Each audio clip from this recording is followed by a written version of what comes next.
Hey there, welcome back to DIY Projects with Pete. In today's video, we're going to walk through the process of installing simple and effective netting for your outdoor hockey rink. Let's get to it. Is that my little helper? All right, so to put the netting up, I have 5 10-foot stakes, and I'm just gonna use a post hole pounder and pound them in at each location. I think my netting is about 60 feet wide. I started by counting the boards in from the corner to find the center of the rink. I'll put a post in the center and then space the remaining 4 T-posts evenly. We've used these T-posts a few years out at the rink now, and they've worked great for keeping the pucks in the rink. I picked up these 10-foot tall T-posts for $11 a post at Murdoch's, which is our local ranch and home supply store, and any farm supply store should carry them. The netting I've used the last 4 years is a 1 7/8 inch multi-sport netting in the 2mm thickness. You can order netting online in standard lengths and heights and even have it custom cut. It just needs to have small enough holes that a puck can't fit through it. The 10-foot tall netting has been plenty durable and it works well. And then I like to get it pretty close to the boards. That way our netting is going to be nice and tight.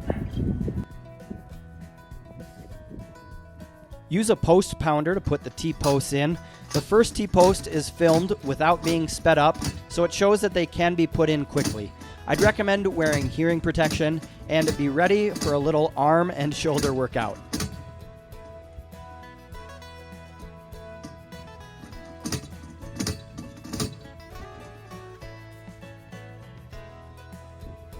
I moved the ladder to get a better angle for the last few pounds.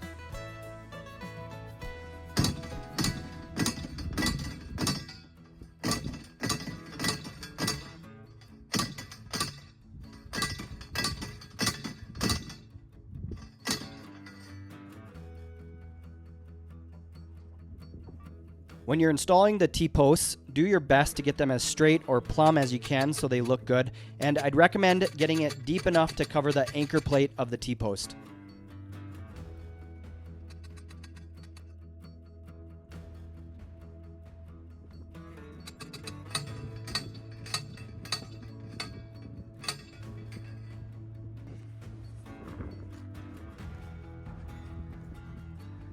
All right, so you can see that this stake is nice and tight to the board, and then there's just a little gap.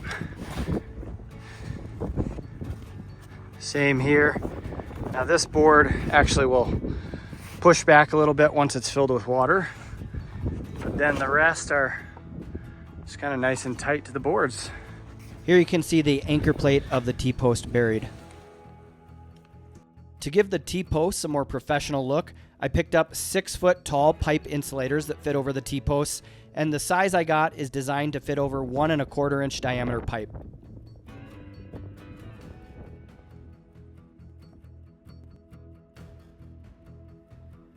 The next step is to attach the first side of the net, and to start, I use a heavy-duty black zip tie to connect it to the top of the first post.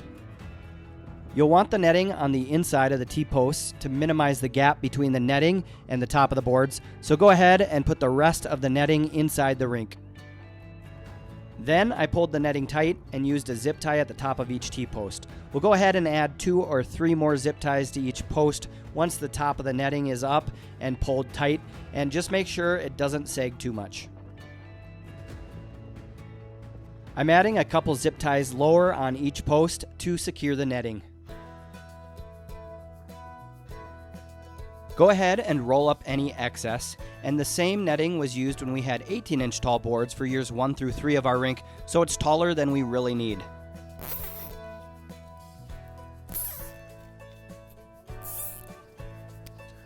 Now it's best to have this netting up and off the ground, because otherwise, if it does stretch all the way down to the ground and you got drifting snow and just any snow, it will kind of pull down on it, and ice can form, and then it's going to pull down the net overall. So I like to keep it up and off the ground.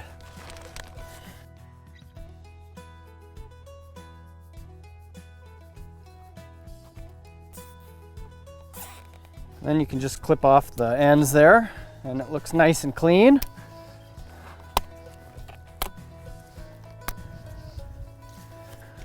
We're just going to roll up this netting. There may be a small gap between your net and the back of the boards, especially if the posts aren't perfectly tight to them, but I've found about 95% of the time the puck will bounce or fall back into the rink. And if it does slip through and fall to the ground, you can go pick it up or find it when the snow melts. After everything is zip tied, use a scissors to trim them up, and then this completes the netting on the first end of the rink.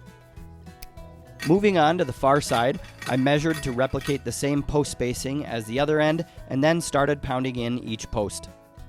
Now this is the same process as installing the net on the first side, so I won't go in depth on it again, but I figured I'd still show it going up. There are lots of different ways to do netting, but this DIY method has worked well for our rink. It's cost effective, and it can be put up or taken down easily. It'd be a great way to create a backstop for many other sports where you need to keep the puck or ball in, or to prevent home or vehicles from getting hit. The T-posts are spaced about every 12 to 13 feet or so, and I said earlier I thought the netting was 60 feet wide, but it's actually closer to 50 feet, which is plenty wide for covering shots in the goal area for our 60-foot wide rink. And that completes the netting for the far side of the rink. We install a second net behind our hockey rink to protect the glass windows on our warming house, and this might come in handy if you need to protect your home or a neighbor's from flying pucks. This netting was custom cut to 14 feet in height and 22 feet in width. Eye screws were attached to the front of the warming house, and then a carabiner clips the net to the eye screw. 12-inch metal spikes are used to fasten the netting to the ground once it is pulled out at an angle from the warming house. I made sure it was nice and tight, and then used about 6 stakes to secure it.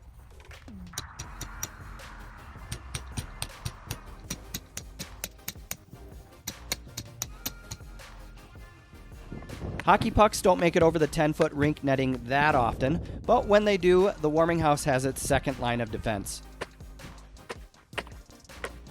We have the Montana State Bobcat College hockey team out to use the rink, and the netting has protected the warming house every time.